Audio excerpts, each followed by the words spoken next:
Welcome to the Shipping Podcast, where you meet interesting maritime professionals sharing their passion for the shipping industry and their everyday job. I am your host. My name is Lena Gothberg.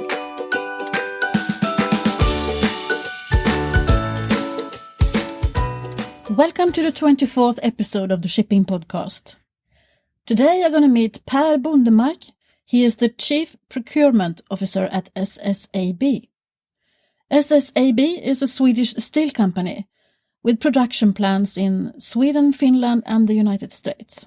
They also got production in China and Brazil, so you will understand that there is a lot of sea transport. SSAB is listed on the NASDAQ in Stockholm. It employs 17,000 people in 50 countries.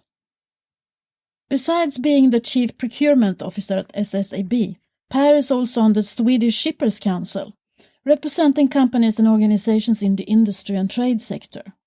In addition to that, he is also on the European Shippers Council, representing the logistics interests of manufacturers, retailers and wholesalers. And from what I understand, there is, besides the European Shippers Council, there is one in Asia, one in America and a global one. I met Per at their office in the World Trade Center in Stockholm on September the 30th.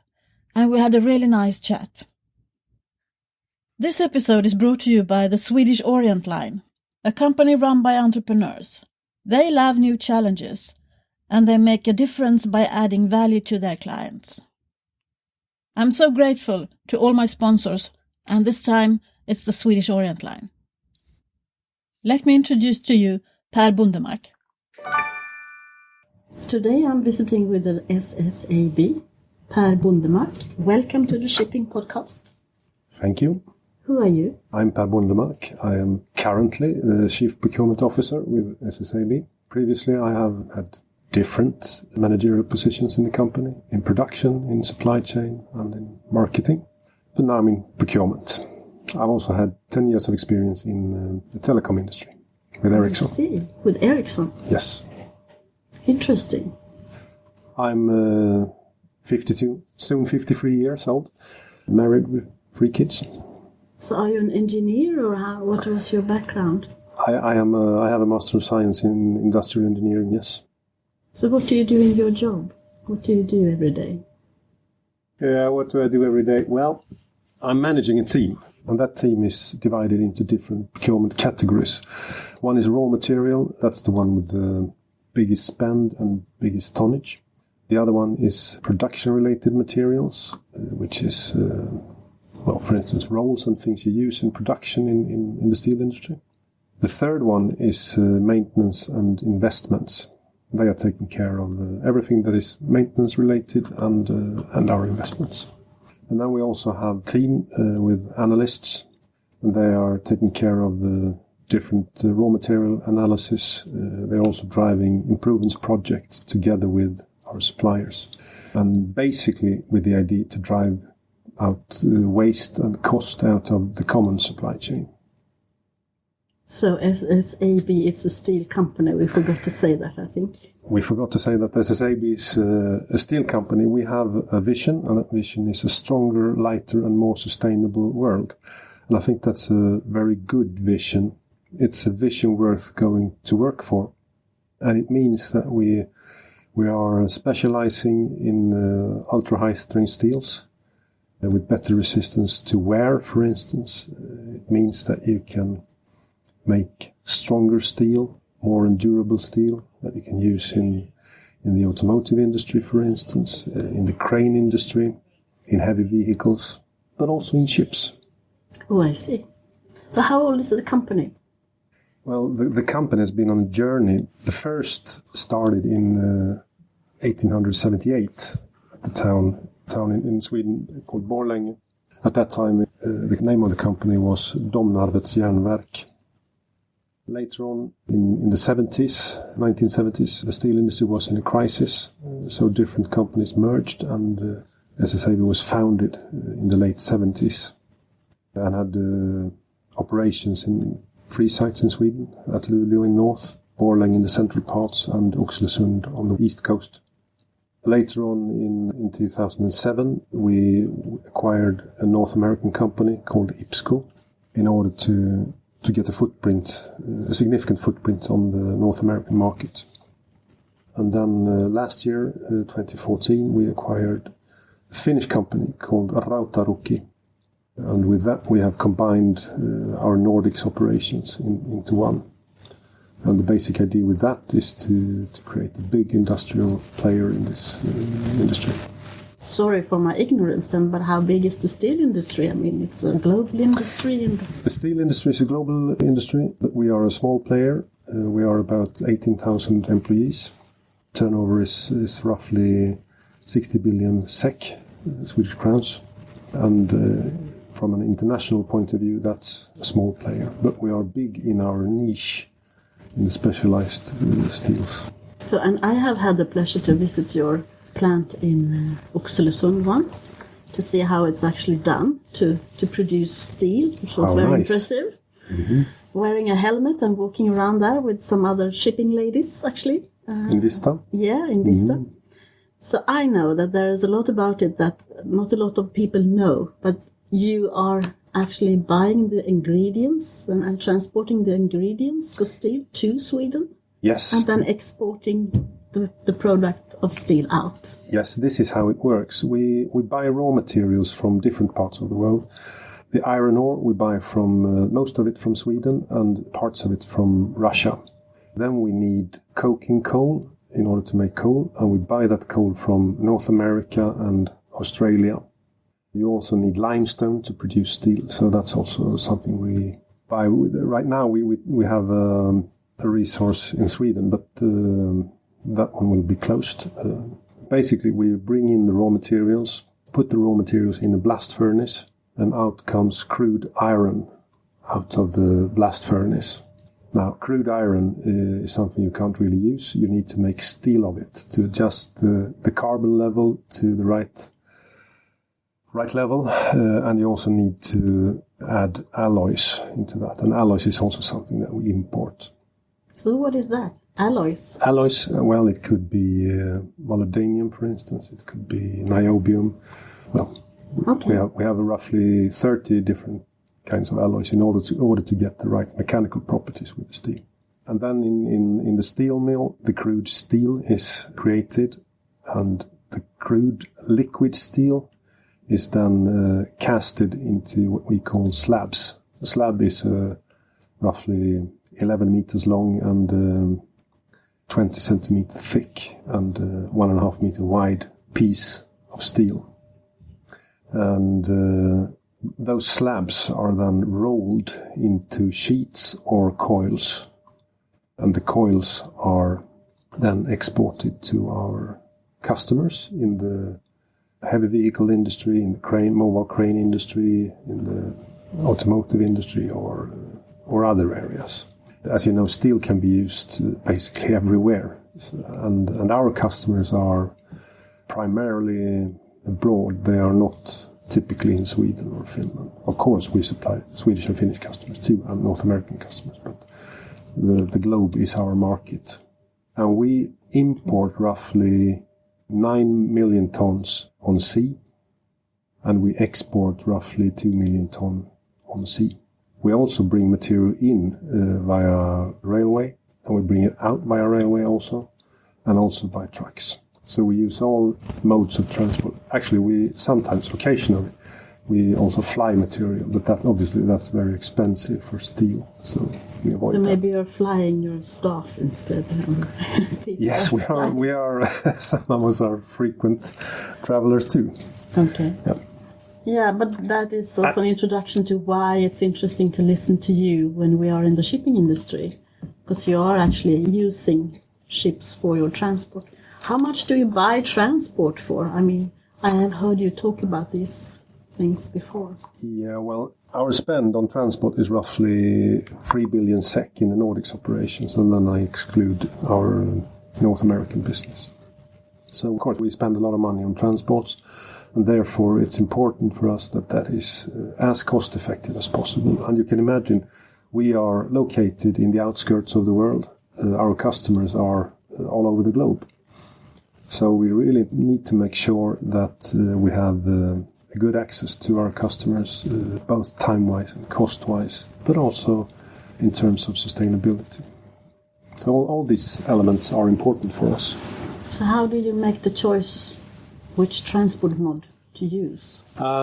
It's a mix of different decisions. Sometimes it's obvious. I mean, you can't go by train to the United States, for instance, then you need a boat.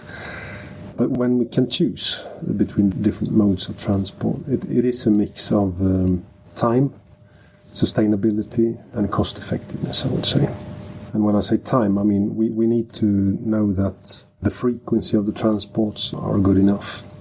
It's not good enough to have one transport every month, for instance. That would never be accepted by our customers. So the higher frequency, the better, basically.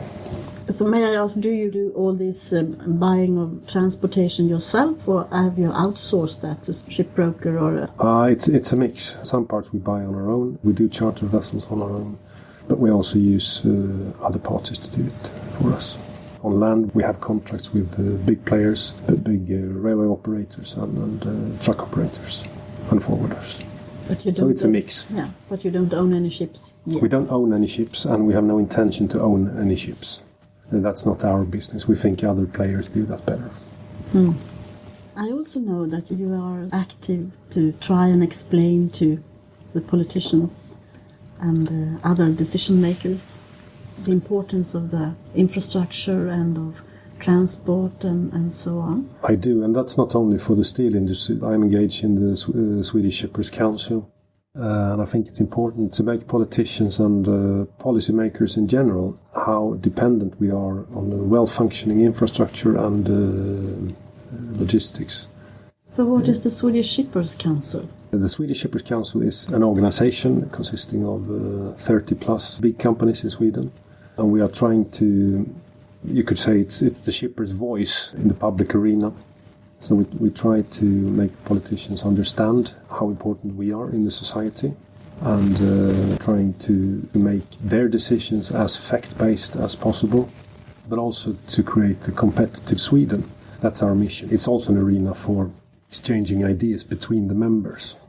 And we are also represented in the European Shippers Council, where I am part of the General Assembly. And one of my colleagues, the category manager for raw material, Mrs. Anlik Celius, is chairing the Maritime Council in the European Shippers Council. Can you actually see any effect of all your... I mean, you're committed to this. I can see that and I can hear that. Do you see an effect of all the job you are putting into it? Yes, we do. It's not a quick fix, but they do listen to us, even though it takes some time before that is turned into action. But we see it, and quite often they also quote us on what we say, different politicians. Yesterday, actually, I saw one quote that was basically taken from us, and I'm very glad for that they are using our arguments and trying to make this world a little bit better. And it's important, as I said, our vision in my company is a stronger, lighter and more sustainable world. And in order to live that vision, we need a good infrastructure and good policies. I agree with you. I always agree with my guests. I don't know why, but maybe I choose my guests because I know I will agree with them. Or they can say whatever I want them, what I think. Yeah. How do you find the shipping industry? Sort of in general, in your world? The shipping industry is complex and interesting and absolutely necessary. Without the shipping industry, we could not exist the way we do. So that's utterly important, I would say. We are handling about a bit more than 900 ships every year in our business for inbound and outbound. So you could imagine if that is not working, we are in serious trouble. Luckily, most of the time it works relatively good. Yeah, because you're also sort of at the top or bottom of the Baltic Sea, however we look upon it, but you also face the ice from time to time? Yes, we need to tackle the ice situation, and most of the time we do. So we need to secure the supply of the raw materials in the Baltic Sea. We have 3 of our 5 production plants in the Nordics are by the Baltic Sea. Luleå, Rahe and Oxelösund. So of course we need access to those production sites. And you were very active when it came to the SECA discussion. Yes, we tried to make that decision a bit more clever than it was designed. Unfortunately, we failed in that. And now we can see the result, and the result is basically as we feared. And what we did fear was that we would lose competition versus other regions. For the environment, it's probably relatively good, I would say. There are some drawbacks, though. I will come back to them later. But cost-wise, it's extremely expensive for us. Even though the oil price has gone down significantly the last year, however, the spread between conventional bunker fuel and MGO remains. And that spread is the difference in competition. So we are losing competitiveness in this since we are located where we are in the north of the Baltic Sea. So our cost for that has increased significantly since 1st of January 2015. We also see movements from, not only from us, but also from other players, moving goods from all over Sweden, from the east coast to the west coast, and thereby using the land infrastructure, putting harder pressure on the land infrastructure, and moving goods to the west coast, instead of using the capacity that we actually have in the near shipping in the Baltic Sea. You could use that to put some relief on the land infrastructure, but with the cost situation, that will not happen. So that's one of the consequences of the second directive. And I will go to Barcelona in mid-October to talk about this, because of course around the Mediterranean they are worried about this, they have concerns, and now they want to listen to us, what has actually happened. So then I will present some figures and facts around it. I had wished that this would have been a level playing field, that this would have been a global decision and a decision that was taken at the same time, like they did with crayons, for instance, many years ago. It's interesting because the shipping industry and the shippers, cargo owners, you're all in the same corner in this question. Yep. And no one listened. On the other hand, I can see so many initiatives taken by the ship owners. I don't think I've ever seen as many new ideas tested and tried. However, they are a couple of years ahead of us. Yes, and that is good, of course. I mean, from an environmental perspective, this is good, and I think it's good. And we see new technologies coming up, but it's not mature yet.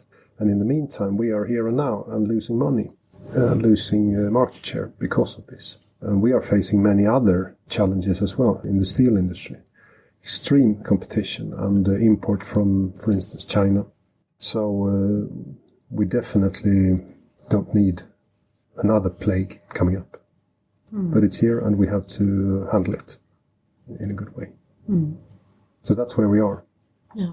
And I hear that the shipping industry thinks they want to take that technical leap to go into the so-called green shipping. But no one is actually lending them the money. No. Because there is only one certain amount of cargo you can have on that ship, and it doesn't get more because you do the environmental investments. No, but I think that will come. It just takes some time.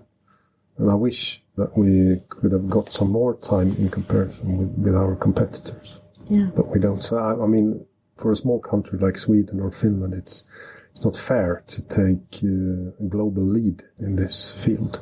That should be taken simultaneously and by all players and all nations. That's what I think. But now we are here. Now we have to face reality, tackle it, and try to find our way through it. And hopefully, once we're through it, we are in the lead, and then maybe we can get something back on that. Let's hope it will be like that. Yeah, yes. I hope so. So, what do you think about the future?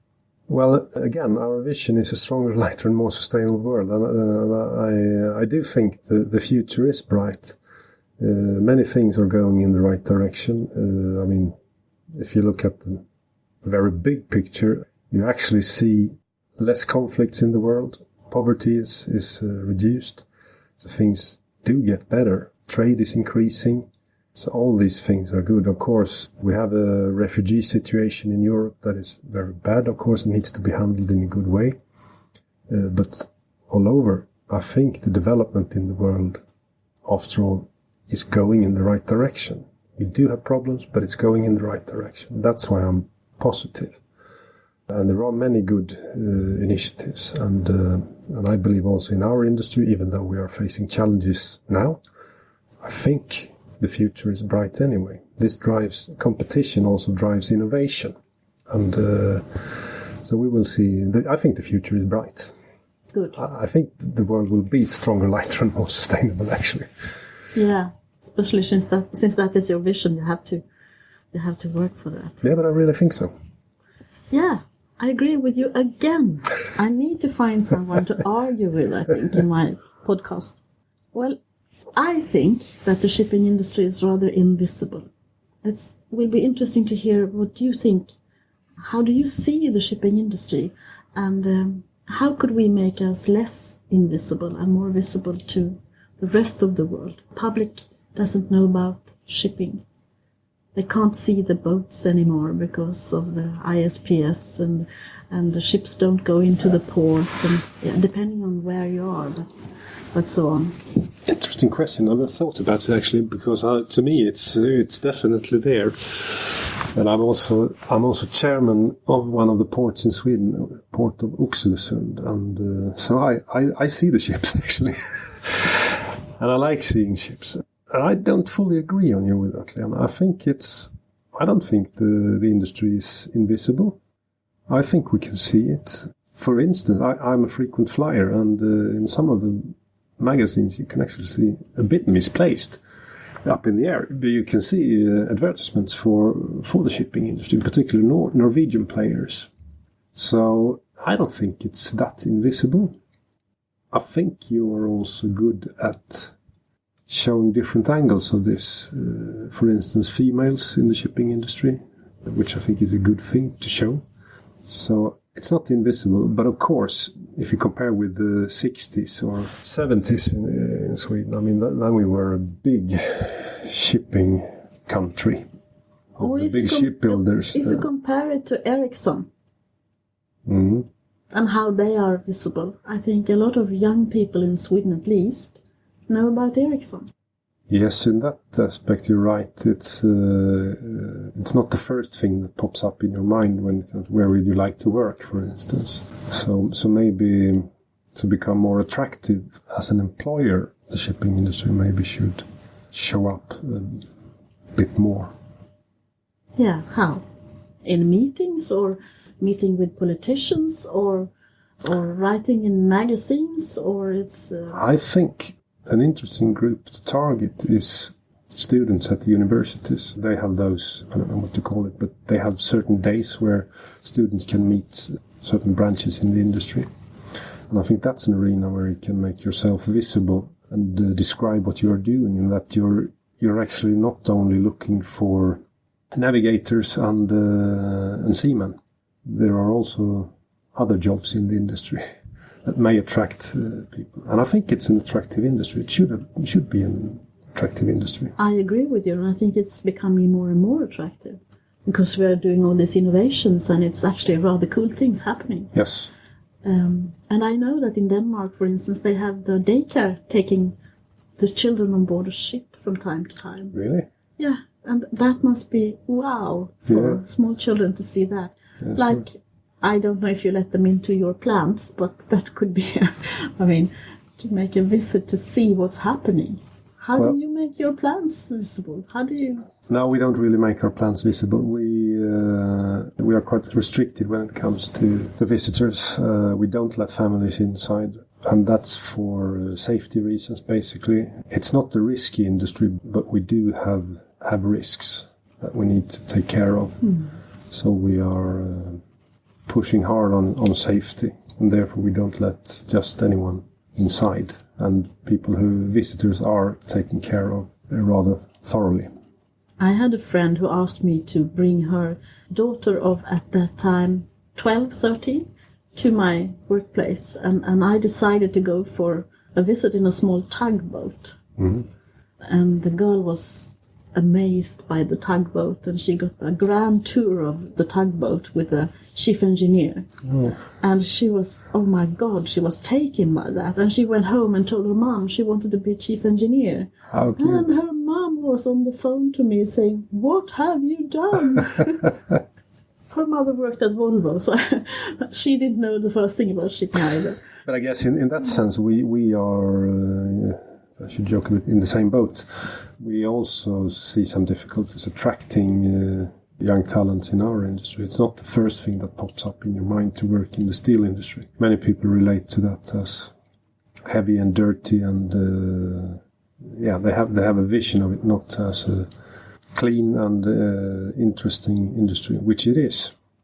Yeah, so something in the So people who come with us, they are often surprised at what it means to be in the steel industry. And I guess it's the same in the shipping industry. You would get surprised. I saw something in the papers that SSAB are now targeting young women to get into your industry. Yes, but that's nothing new, really. We are striving towards. I think we currently have about 12% females in the company, and of course we want more. And in general, we want more diversity in the company. So that's something we are quite active in. And to make that become a reality, we need to attract the young ones and young females into the company. We want to later on make them managers and take a leading position. Of course. What else do you want to talk about? Well, we can talk about multimodality. Yes, please. I think sometimes we tend to think about certain modes of transport as if they live on their own, but they don't. It's all connected in networks, and for us as shippers, it's really important that those logistical chains work. If the railway system does not work, it actually affects the carriers. If the trains are not on time, the ships can't leave on time, and so on. So everything is connected, and I think there is a lot of opportunities in this, where we could use the transport system in a better way. I think if we could have more transparency in the supply chain, everyone could benefit from that. We could fill the rail cars, we could fill the ships, we could fill the trucks better, we could use the infrastructure in a better way. So sometimes we tend to forget about the multimodality and the opportunities we have. So do you see digitalization as a tool to do this? Yes, I do. Sharing data in a clever way could make us take a giant leap, both cost-wise and sustainability-wise. So I think there are some golden opportunities in that field. That's rather unexplored, I would say. So what do you do about that? How do you get people to... We are actually collaborating with other players in this. It's nothing we talk so much about because we think it's so good and we want to create result. But at the end of the day, we will for sure present our achievements in this. But I think it's a gold mine. It's a lot of money in it. It's a lot of sustainability in it. By collaborating in a clever way, we can reduce the environmental footprint a lot, and we can create win-win situation for the ones who are participating in those kind of horizontal collaborations. So that's really, really interesting. But you need to share information in order to create those solutions. But that's really interesting.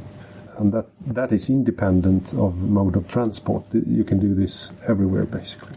And that can really good financial impact also in your P&L sheet. So that's a very interesting field. So who would you be interested to listen to in my shipping podcast? Who do you think I should meet the next time? One guy you could talk to, of course, is the CEO of Port of Oxelösund. I know him very well, Erik Zetterlund. I know him as well. Yeah. He could give his view on the industry and the challenges. Do you know a guy called Christian Andersson? No? He might know me. I don't know. I haven't met him actually for many years, but he knows one of my brothers. I don't know. And I don't know where he lives. Could live in Florida, but he used to be captain on a ship.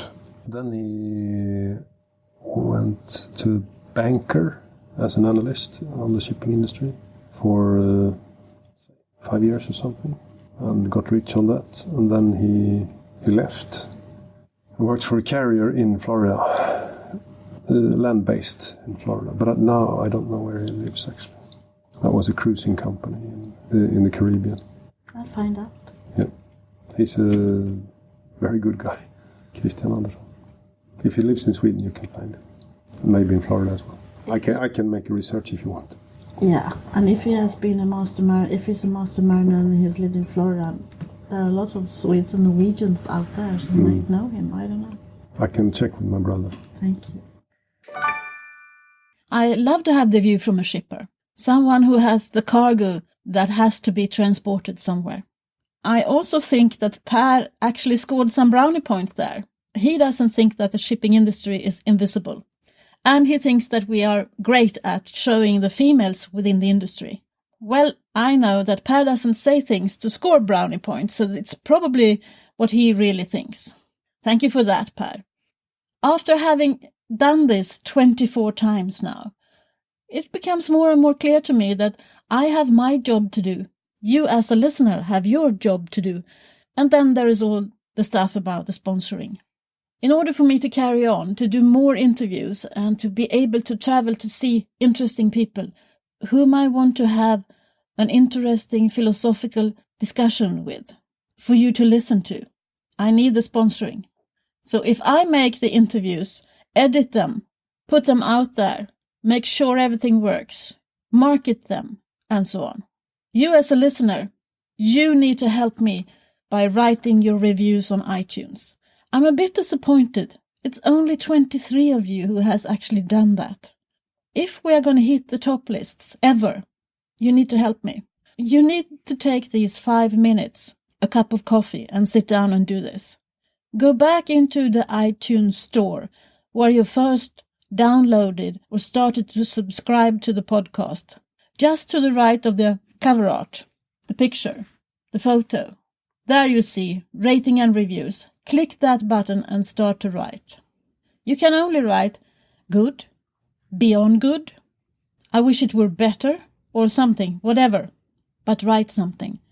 iTunes doesn't read what you write. They only see that there are a lot of people writing. And also, when you write these reviews, I know what you like and I know what you don't like. That helps me to go on. It gives me energy, and it also helps me to know what you want to listen to. I got a few really, really good interviews coming up, and I have booked some more, which I know that you want to listen to, because I want to meet these people. And then we got the sponsoring side. So far, I've realized that it takes me at least 1 working day to put together 1 episode. Those costs I need to have covered. So, if I haven't approached you yet, it's really okay for you to reach out to me to say, I want to support you. I want you to continue with this and I want you to succeed. Don't worry, I will be chasing you sooner or later. But I think in a way that the first companies that actually gets on this train, it's not a train, it's a ship, but the first ones showing that they know that there is a new way of reaching out to people, to show what their brand stands for. They are supporting digital communication and, of course, specifically the Shipping Podcast. I really appreciate all of you who reach out to me, no matter what. I love the contact with my audience. Next time, I've got a female lined up for you, someone I promise you want to listen to. Until then, take care. See you out there. Thank you for listening to the Shipping Podcast. Don't forget to subscribe, and hey, you can always tell your friends about it.